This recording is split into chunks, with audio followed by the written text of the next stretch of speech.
Hello students, welcome to my YouTube channel exam mastermind. आज हम लोग पीवाईक्यू डिस्कस करेंगे,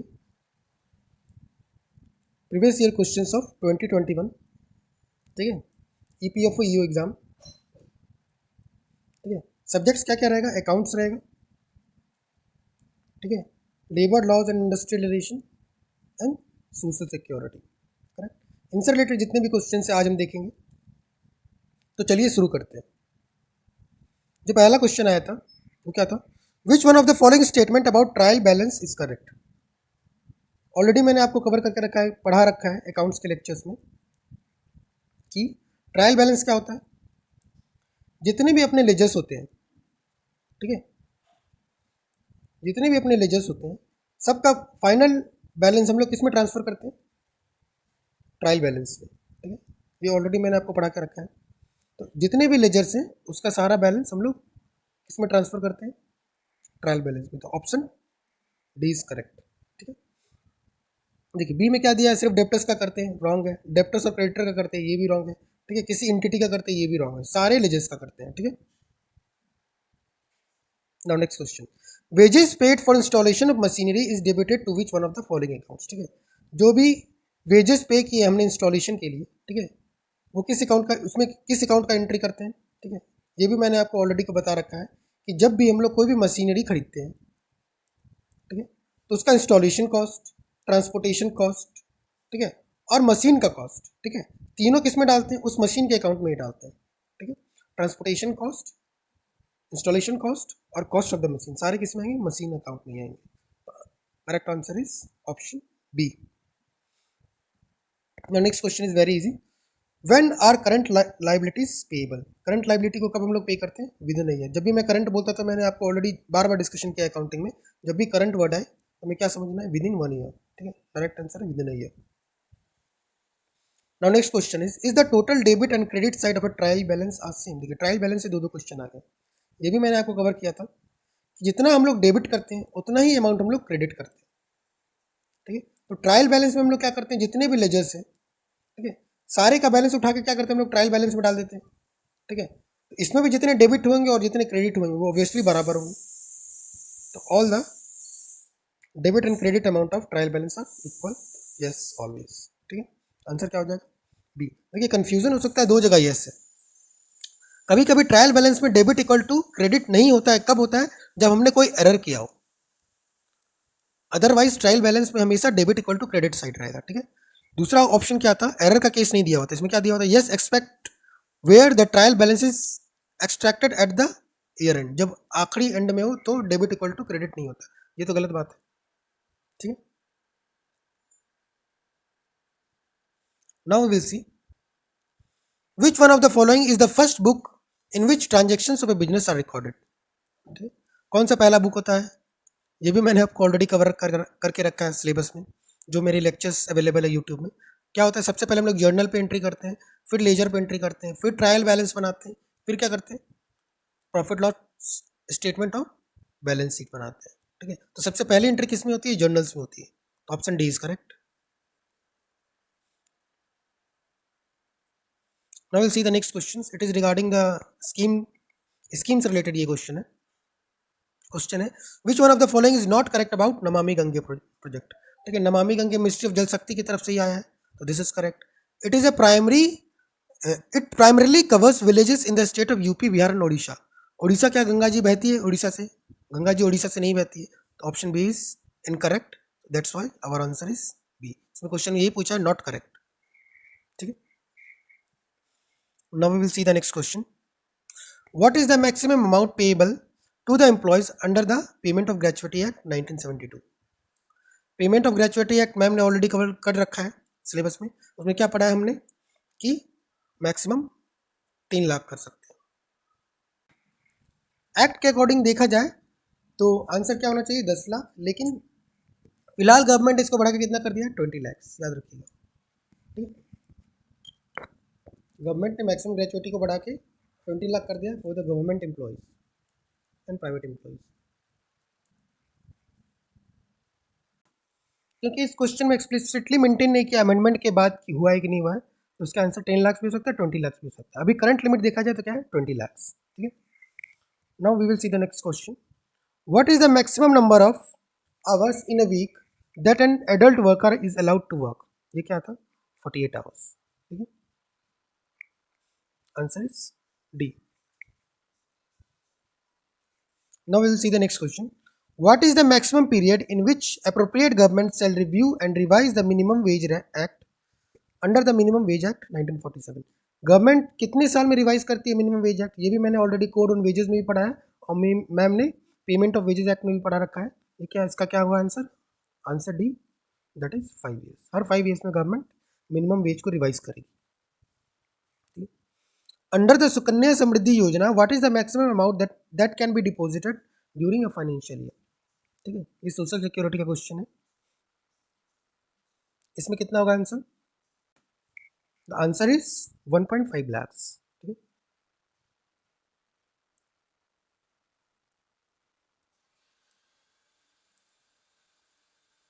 answer is A. What is the minimum and maximum as? One more thing याद रखिएगा, सुकन्या समृद्धि योजना में 250 से लेके 1.5 लाख रुपए हम लोग कंट्रीब्यूट कर सकते हैं हर month. Now will see the next question. What is the minimum and maximum age at which a subscriber can join Atal pension Yojana? ये भी मैम ने आपको ऑलरेडी पढ़ा रखा है. इसका आंसर क्या होगा? 18 to 40 years. Now we will see the next question. Which one of the following denotes the gross profit? Gross profit accounting में हम लोगों ने क्या पढ़ा है कि ग्रॉस प्रॉफिट का क्या मतलब होता है? Revenue minus cost of good sold. ठीक है, ये क्या होता है? हमारा ग्रॉस प्रॉफिट होता है. तो आंसर होगा B, sales less cost of good sold. ठीक है, सेल्स ही रेवेन्यू होता है. Now we will see the next question. What is the underlying accounting concept that support no anticipation of profits but provision of all the possible losses? ये भी हम लोगों ने अकाउंटिंग के लेक्चर्स में कवर किया है कि जब भी प्रॉफिट होगा, जो भी हमारा एंटिसिपेटेड प्रॉफिट होगा, उसको हम लोग नोट नहीं करेंगे, लेकिन जितने भी लॉसेज होते हैं उन्हें हम नोट करते हैं. ये कौन से कंसेप्ट के अकॉर्डिंग हम लोग पढ़ते हैं? ये पढ़ते हैं हम लोग कंजर्वेटिज्म प्रिंसिपल के अकॉर्डिंग. जितने भी एक्सपेक्टेड लॉसेज हैं उसको हम लोग कंसिडर करते हैं, लेकिन जितने भी अनएक्सपेक्टेड गेन्स है उसको नोट नहीं किया जाता है. ये भी लेक्चर्स में ऑलरेडी कवर्ड है. Now we'll see the next question. Which one of the following accounting concepts is applied by an entity when the events such as new competitor entering in the market and rift between the production and the market department are not disclosed in the book of account? ये question थोड़ा tricky है. ये question indirectly NCERT से लिया गया है. हम लोग ट्राई करेंगे एनसीईआरटी के भी जितने अकाउंटिंग के क्वेश्चन है उसको कवर कर ले. ये क्वेश्चन डायरेक्ट एनसीईआरटी से. इसमें ये बोला गया है जब भी कोई नया कंपटीशन मार्केट में आ जाता है, ठीक है, तो उनके बीच में जो कंपटीशन होता है और रिफ्ट होता है, तो इसको हम लोग अकाउंटिंग बुक में रिकॉर्ड नहीं करते. क्यों नहीं करते? क्योंकि इसका कोई फाइनेंशियल इंप्लीकेशन है ही नहीं, इसको मनी के टर्म में मेजर नहीं कर सकते. ठीक है, इसलिए अकाउंटिंग में जिस भी ट्रांजेक्शन्स को मनी के टर्म में हम लोग एक्सप्रेस कर सकते हैं उसी का अकाउंटिंग करते हैं हम लोग, उसी का फाइनेंशियल अकाउंटिंग करते हैं.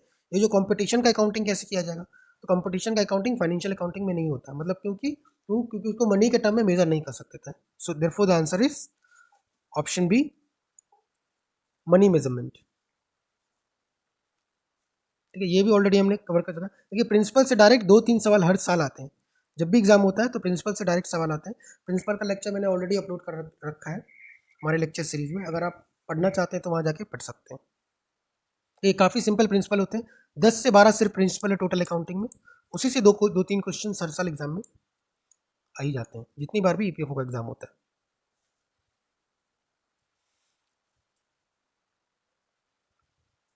Now next question is which one of the following concerns prepare receipt and payment account? ठीक है, रिसिप्ट एंड पेमेंट अकाउंट कौन प्रिपेयर करता है? ऑप्शन देखेंगे. Trading concerns, non trading concerns, ठीक है, manufacturing concerns, companies registered under the company. ये कौन करता है? ये नॉन ट्रेडिंग कंसर्न्स करता है. ये आप लोगों को तब पढ़ाया जाएगा जब आप लोग एनपीओ पढ़ेंगे, non profit organisations. Non profit organisations में हम लोग रिसिप्ट एंड पेमेंट अकाउंट करते हैं. ठीक है, और बाकी में हम लोग क्या करते हैं? Expense and revenue account. ठीक है, लेकिन नॉन प्रॉफिट ऑर्गेनाइजेशन में कोई प्रॉफिट का नहीं होता है. तो देखो, एक्सपेंस माइनस रेवेन्यू करके हम लोग प्रॉफिट निकाल लेते हैं, प्रॉफिट या लॉस. ठीक है, ये नॉन प्रॉफिट ऑर्गेनाइजेशन है तो इसमें एक्सपेंस और रेवेन्यू का चीज़ ही नहीं होता. ठीक है, ये क्या होगा? Non trading concerns account. इसमें ट्रेडिंग का कंसर्न नहीं है, मतलब बेचना खरीदने का काम नहीं है. वो किस में होगा? नॉन प्रॉफिट ऑर्गेनाइजेशंस में होता है. ठीक है, Now we will see the next question. Which one of the following statement is correct about the income and expenditure account? मैंने ऑलरेडी आपको पढ़ा रखा है कि 3 टाइप के अकाउंट होते हैं, real account, personal account and nominal account. तो मैंने पढ़ा था इनकम एंड एक्सपेंडिचर अकाउंट किसको बिलोंग करता है? It is a nominal account. ठीक है, 3 टाइप के अकाउंट होते हैं, रियल, पर्सनल एंड नॉमिनल। ये भी लेक्चर्स में ऑलरेडी कवर किया गया है। Now will see the next question. अब इसे मैचिंग करना है अपने को। क्लोजर का मतलब क्या होता है? ये इंडस्ट्रियल रिलेशन के लेक्चर में कवर किया गया है कि क्लोजर का मतलब क्या होता है कि जब भी परमानेंट क्लोज कर दिया जाए तो ए का क्या हो जाएगा? 1 ही हो जाएगा। ए का 1। ठीक है, therefore option B and C is already rejected. Workman का क्या डेफिनेशन होता है? Any person employed in any industry to do manual work. ठीक है, ये भी सही लग रहा है। तो बी का क्या हो जाएगा? 2। बी का 2। तो ऐसे ही आपका आंसर आ गया। फिर भी देख लीजिए, स्ट्राइक्स का मतलब क्या होता है?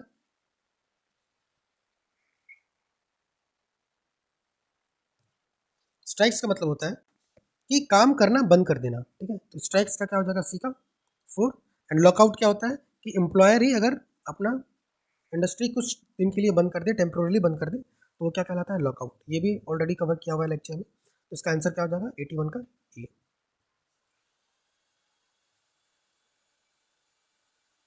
What is adolescent age per the factory act? Adolescent का डेफिनेशन क्या होता है as per factory act? Factory act में हम लोगों ने पढ़ा है कि चाइल्ड का डेफिनेशन क्या होता है? जिसने 15 साल अभी कंप्लीट नहीं किया, मतलब 15 साल से छोटा वाला। और 15 साल से 18 साल वाला किस कैटेगरी में आता है? एडोलेसेंट की कैटेगरी में। ठीक है, तो 15 साल से छोटे वाले क्या है? चाइल्ड। जो 15 अभी हुए नहीं है। और 15 से लेकर 18 वाले क्या होते हैं? एडोलेसेंट। तो answer is who has not completed 15 years of age, who has completed 15 years of age but less than 18 years. The answer is A. Factories act भी हमारे लेक्चर सीरीज में कवर किया गया है, आप लोग जाके वहां से देख सकते हैं। Now we will see the next question. What is a controlled industry? ये मैंने अभी कवर नहीं किया है, इसका आंसर आप लोग फिलहाल ए मान लीजिए। ये एक्ट मैं आपको कवर कर दूंगा आने वाले लेक्चर्स में। ये क्वेश्चन अभी कवर नहीं हुआ, तो फिलहाल इसका आंसर आप ए मान लीजिए। Now we will see the next question. What is the minimum number of members required for registration of trade union? ये भी इंडस्ट्रियल रिलेशन कोड में मैंने पढ़ाया था। कितने मेंबर्स चाहिए? 7 मेंबर को मिनिमम जाना पड़ेगा ट्रेड यूनियन का रजिस्ट्रेशन कराने के लिए। ठीक है, now we will see the next question. Which one of the following dispute is or are considered as trade dispute under the provision of trade union act? ठीक है, ट्रेड यूनियन एक्ट के अंदर किसको किसको डिस्प्यूट माना जाता है? ठीक है, कोई भी डिस्प्यूट अगर रिलेटेड है एम्प्लॉयमेंट से तो उसको डिस्प्यूट माना जाएगा, नॉन एम्प्लॉयमेंट से भी रिलेटेड है तो उसको भी डिस्प्यूट माना जाता है ट्रेड यूनियन एक्ट में। ठीक है, मैंने ऑलरेडी पढ़ा रखा है। या फिर कंडीशन ऑफ लेबर, जो भी आपका टर्म्स एंड कंडीशन है उसको रिलेटेड कोई डिस्प्यूट आ रहा है तो वो भी एक ट्रेड यूनियन के अंदर डिस्प्यूट माना जाएगा। इसलिए answer is C, all of the above, 1, 2 and 3। Now we will see the next question. Which one of the following is not an objective of Pradhan Mantri Krishi सिंचाई योजना? PMKSY का कौन सा ऑब्जेक्टिव नहीं है? देखिए, ये क्वेश्चन तो बहुत ईजी है। ये स्कीम मैंने अभी कवर नहीं किया है।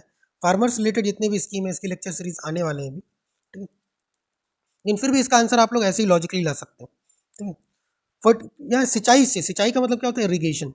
इरीगेशन में फर्टिलाइजर का तो कोई काम नहीं होना चाहिए, तो इसको रखते हैं कि ये आंसर शायद हमारा आंसर हो सकता है। देखिए, बाकी तीनों जो भी ऑप्शन है सब इरीगेशन से रिलेटेड है। Irrigation, irrigation, on farm water use efficiency, ये तीनों इरीगेशन से रिलेटेड है। ए ऑप्शन इरीगेशन से रिलेटेड नहीं है, तो आंसर इज ए। वैसे ये योजना मैं डिटेल में कवर करूंगा आने वाले लेक्चर्स में। Now will see the next questions. In which one of the following places was Asia's first export processing zone set up in 1965? The answer is Kandla. ठीक है, ये तो ज्योग्राफी का पार्ट है जो भी मैं अपने लेक्चर सीरीज में कवर नहीं कर रहा हूँ। Now will see the next questions. Which one of the following is the name of the scheme introduced as a well targeted system of service delivering LPG customer? LPG customer के लिए क्या आया था जो सब्सिडी दिया जाता था? Answer is Pahal. ठीक है, now we will see the next question. ये नेक्स्ट क्वेश्चन अब हम लोग जो देख रहे हैं, ठीक है, ये आपका 2015 का APFC का है। ठीक है, तो क्वेश्चन है the maternity benefit act of 1961 provided for how many weeks wages during the maternity period? अब ये क्वेश्चन देख के आप लोग कन्फ्यूजन आया होगा, जो सर ने पढ़ाया वो तो ऑप्शन में नहीं है। ये एक्चुअली 2015 की बात है, उस समय ये क्या हुआ करता था 12 वीक्स, लेकिन 2017 में इसको बढ़ा के कितना कर दिया गया है, जो हम लोग अभी पढ़ रहे हैं 26 वीक्स। तो इसका आंसर हो जाएगा ई, नन ऑफ द अबव। इसका एक्चुअल आंसर क्या है 26 वीक्स। जब ये एग्जाम लिया गया था उस समय 12 वीक्स था। ठीक है,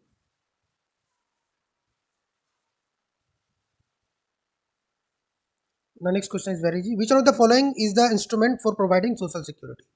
सोशल सिक्योरिटी प्रोवाइड करने के लिए क्या क्या इंस्ट्रूमेंट है? इनकम टैक्स है क्या? नहीं। एम्प्लॉय प्रोविडेंट फंड है? जनरल सेल टैक्स नहीं है। LIC है, हाँ, जितने भी हमारे इंश्योरेंस स्कीम गवर्नमेंट प्रोवाइड करती है उसमें LIC एक पार्टनर रहता है। नेशनल पेंशन स्कीम है, ठीक है। पोस्टल प्रोविडेंट फंड है तो वो होगा, सॉरी ये होगा, ठीक है। तो LIC होगा, एम्प्लॉयज प्रोविडेंट फंड होगा, ठीक है। मतलब 1 और 3 के अलावा सारे होंगे। सो द आंसर इज 3, 3, 3 हटा दो, आंसर इज सी। एलिमिनेशन से भी आया था, answer is C.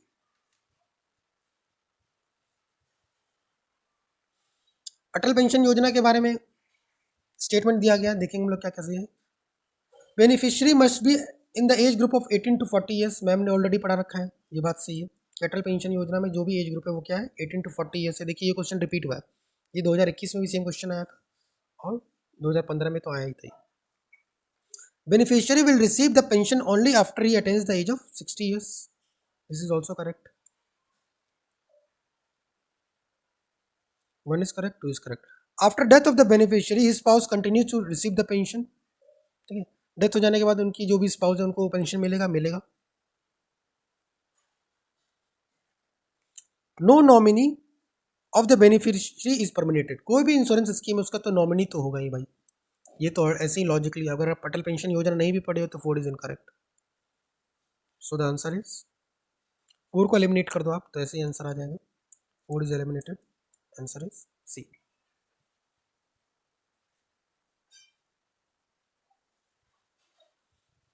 What are the disadvantages of provident fund scheme. ठीक है, प्रोविडेंट फंड स्कीम का डिसएडवांटेज क्या है? ये क्वेश्चन एक्चुअली थोड़ा ट्रिकी है, इसमें इकोनॉमिक्स के भी कंसेप्ट अप्लाई होंगे आपके। Now will see the next question. The next question is what is the disadvantage of the provident fund scheme. ये ये क्वेश्चन थोड़ा इकोनॉमिक्स से भी रिलेटेड है। इसका ऑप्शन देखेंगे, money is इनएडिक्वेट for risk occurring early in the working life. इसका क्या मतलब हुआ? इसका मतलब ये हुआ कि जितने भी आपके मनी है, ठीक है, वो आप अर्ली लाइफ में डाल के रिस्क में डाल रहे हैं। ये तो डिसएडवांटेज है, क्योंकि आपके पैसे कटते हुए आपके कमाए हुए पैसे वो प्रोविडेंट फंड में चल जाते हैं। अब प्रोविडेंट फंड क्या करता है, उसको इन्वेस्ट करता है, ठीक है। वो कहीं कहीं रिस्क की एसेट में भी इन्वेस्टमेंट करता है अपना। तो ये क्या हो जाता है, ये एक टाइप का डिसएडवांटेज है, ठीक है, कि आप अर्ली लाइफ में ही अपनी मनी को रिस्क में डाल रहे हैं। ठीक है, इन्फ्लेशन तो रिस्क होता ही है हमेशा सेविंग पे, क्योंकि इन्फ्लेशन आपकी सेविंग को ऑटोमेटिकली कम करते जाता है। तो जो भी आपको इंटरेस्ट रेट मिल रहा है उससे तो कम ही मिलेगा अगर इन्फ्लेशन से एडजस्ट किया जाए तो रियल इंटरेस्ट रेट हमेशा क्या हो जाता है, कम हो जाता है। Two is also the answer. It generates forced saving that can be use to finance national development. ठीक है, ये तो एडवांटेज है, डिसवांटेज नहीं है, क्योंकि ये नेशनल डेवलपमेंट में काम आता है। This is not the answer, तो answer is 1 and 2 only.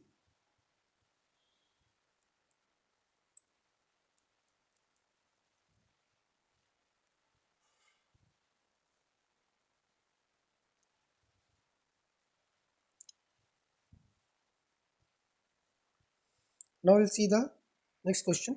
Consider the following statement regarding the प्रधानमंत्री सुरक्षा बीमा योजना, PMSBY। प्रधानमंत्री सुरक्षा बीमा योजना मैम ने ऑलरेडी आपको कवर करा के रखा है।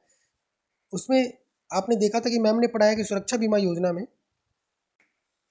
उसमें एज क्राइटेरिया क्या है, 18 to 70 ईयर्स। 18 to 70 ईयर्स का है, इसमें क्या दिया हुआ है 60 ईयर्स, तो option 1 is incorrect. It is a life insurance cover, सुरक्षा बीमा योजना है, क्या ये लाइफ इंश्योरेंस कवर था? नहीं, लाइफ इंश्योरेंस नहीं था, ये क्या था, एक्सीडेंटल कवरेज था, ठीक है। 2 is also incorrect.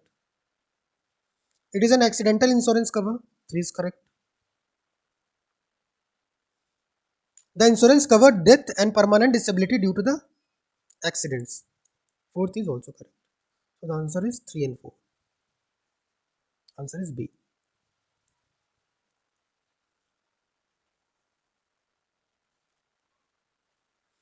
Now we will see the next question. Employee state insurance act 1948 covers factors like, पहला ऑप्शन क्या दिया हुआ है? पहला ऑप्शन है फैक्ट्रीज एंड एस्टेब्लिशमेंट विद 10 और मोर एम्प्लॉयज। मैंने पढ़ा कर रखा है कि ESIC इसके लिए एप्लीकेबल है, where employees is greater than 10। ठीक है, 1 is correct, option C is eliminated. ठीक है, provisions of compensations medical care to the employees and their families, ये भी मैंने कोड ऑन सोशल सिक्योरिटी में आप लोगों को पढ़ाया था क्लियरली कि कोड ऑन सोशल सिक्योरिटी में क्या आता है, एम्प्लॉय स्टेट इंश्योरेंस एक्ट आता है जिसमें फैमिली को भी कवरेज मिलता है। ठीक है, तो 2 is also correct. Provisions of cash benefit during the sickness and maternity, ये भी पढ़ा है, ये भी मिलता है। 1, 2 and 3 are correct.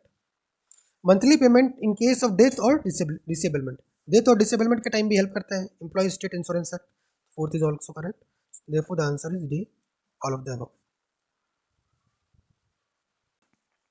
Now we will see the last questions.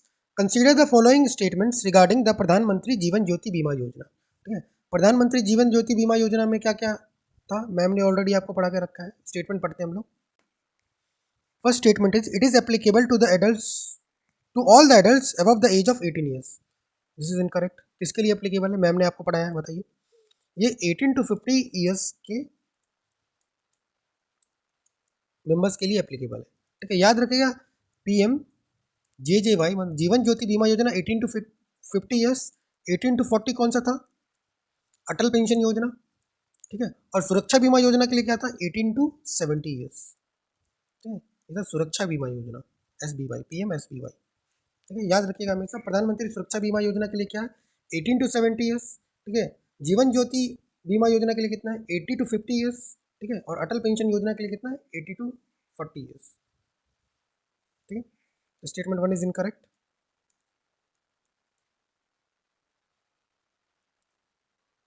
The premium is deducted from the account holders bank account through auto debit facility, ये भी होता है, प्रीमियम ऑटो डेबिट होता है, तो is correct. The life insurance worth is decided by the account holder and he has to pay the annual premium accordingly. This statement is incorrect. Government decide करती है कि प्रीमियम कितना देना है। The last option is the life insurance amount is given to the family after the death of the subscriber. Death के बाद किसको दिया जाएगा, obviously family को ही दिया जाएगा। So the answer is C, 2 and 4 only. So that is all about the today's lecture. अगर आपको लेक्चर्स पसंद आते हैं तो मेरे YouTube चैनल को सब्सक्राइब कीजिए। और कोई भी डाउट आ रहा है, ठीक है, किसी भी सब्जेक्ट को लेके, तो आप हमें कमेंट सेक्शन में पूछ सकते हैं।